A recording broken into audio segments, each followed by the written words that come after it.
the spatial organization information. So going to be pretty basic information about, let's say, the min-max x and y. Kind of where in the world does this data fit?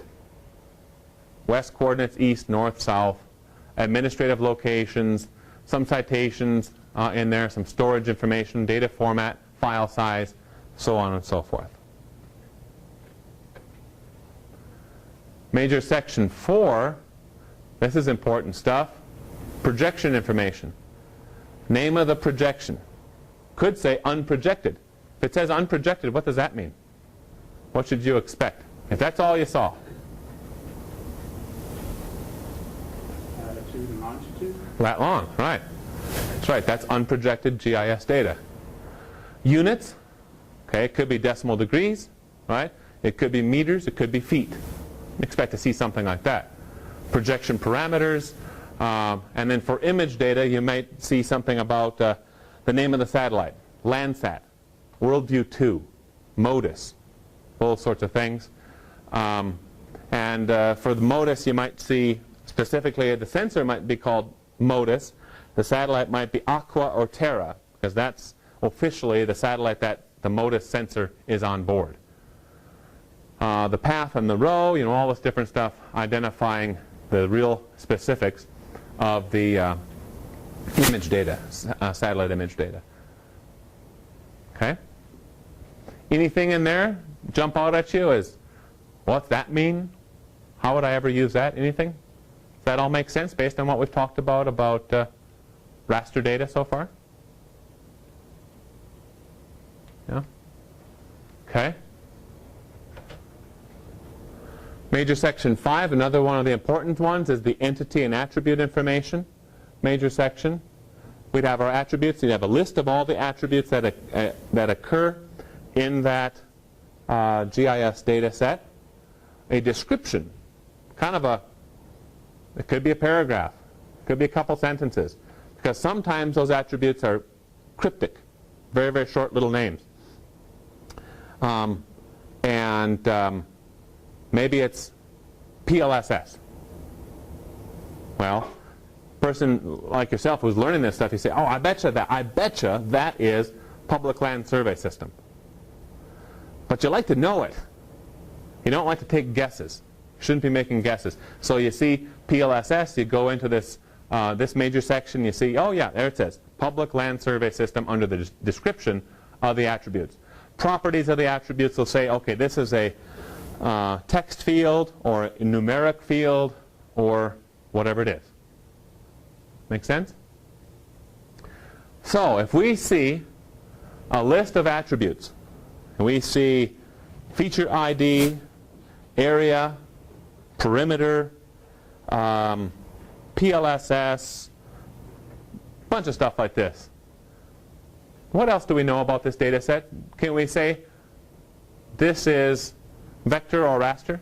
Just by knowing that, do we know if it's vector or raster? Yes, you're saying yes. So what would it be? Raster. It would be what? Raster. I think it's raster. Want to change your answer? Is that your final answer? No, it's not. Say, oh no, you misspoke.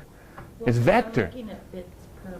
Oh no, we're on this. We're on this major section 5.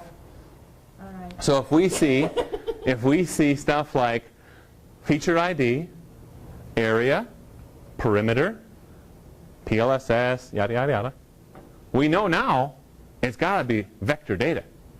What else do we got to know? What else must we know by looking at that?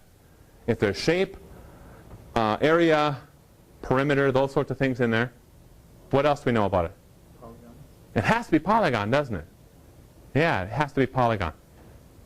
Yeah, so just by looking at some of this, we can learn an awful lot about that data set. And we can also use it to cross-check things. So I'll tell you this.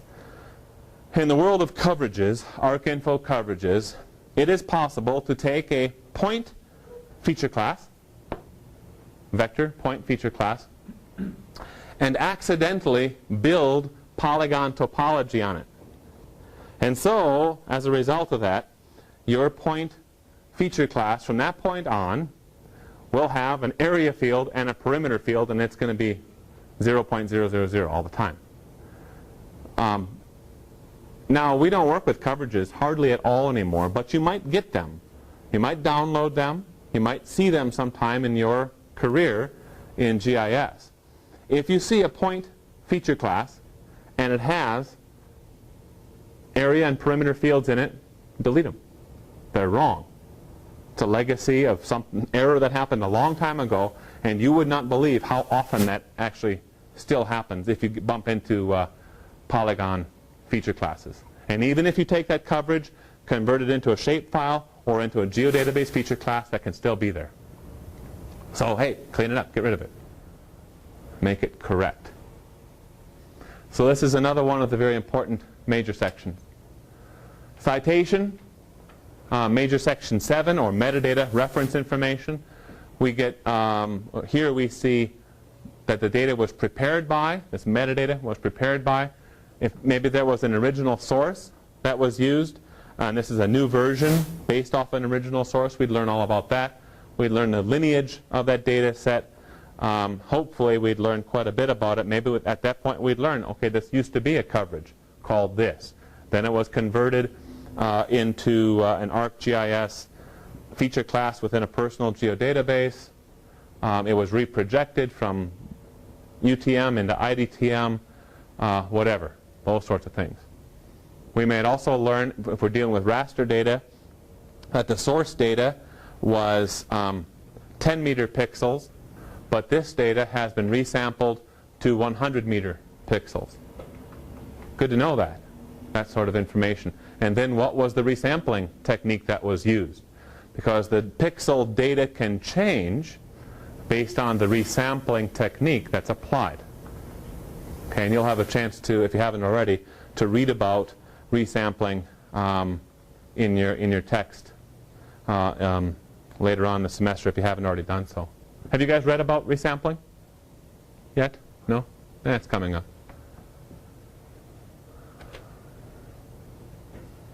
Referring to metadata. So while all this can be very important information, the GIS analyst, once again, typically needs to rely most on major sections 4 and 5. Said it earlier. That again is the spatial reference information and the entity and attribute information. That's number 5. In ArcGIS, metadata is fairly closely tied to the geospatial data set that it describes. However, an abbreviated version is used by default, and it's known as the description. So by default, when you first pop up Arc Catalog and you find the data set that you're interested in, points, lines, polygons, raster, whatever it is, and you click on that description tab, you're going to see a very short description. You might see a little thumbnail out there. You might see some keyword tags, and just a little bit, maybe 3-4 lines. And that's it. But what we're going to have you do in class is really dig into this geospatial metadata, and we're going to change some of the default settings so that you see all the data. You'll actually dig into the FGDC metadata as well as the ArcGIS, ArcXML metadata, and that's really the useful stuff. I actually wish Esri would have made that the default, but it's not. But that's okay. It's a simple couple of clicks to turn that into your default. Okay. We should talk a little bit about ISO. That's the International Standards Organization. And ISO 19115 geographic metadata is organized into classes, subclasses, attributes, and domains. Content standard for digital geospatial metadata, that's the FGDC compliant stuff. We have major sections and minor sections. We have different elements, compound elements, single elements, and we still have some things called domains. So a class in ISO terminology is equivalent to a major section. Subclasses are equivalent to a minor section.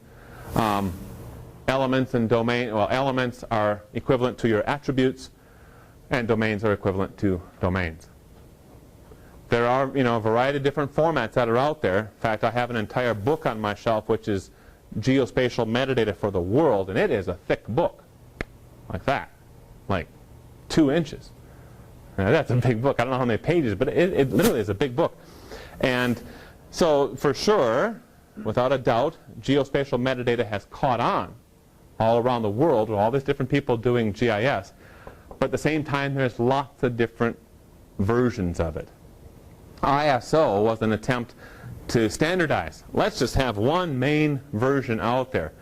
The problem is, and I was involved years ago in looking at ISO, and the problem with ISO, to be very honest with you, is the only thing that they could agree upon that had to be in ISO compliant metadata was some very, very simple, rudimentary information. Very similar to the mandatory sections that are in FGDC. Very simple description of the data and who created that metadata document. So the real important stuff, spatial information, entity and attributes, are not mandatory in ISO. Not considered mandatory. So as part of this week's exercise, you'll be expected to become familiar with ISO, metadata standard. That's something I'm asking you to do on your own. You can look that up, and to do that, simply visit, I'm giving you a hint here, fgdc.gov, and read about the North American Profile, NAP, for ISO 19115. You'll be able to jot that down, or just go back to this slide from the web, and you'll be able to get right into that FGDC link and do a little search. Find out about ISO standard, read up on it. If you want, you can use some other resources to try to learn about the ISO geospatial metadata standard as well. I was a little bit put off when I did some search to see what new stuff might be out there this year, and the ISO is selling their standard, the documentation behind the standard, and it's very expensive. So I said, no, I don't expect you to buy it either, but you can get all the information you need from FGDC's website, the US website. Okay? Questions?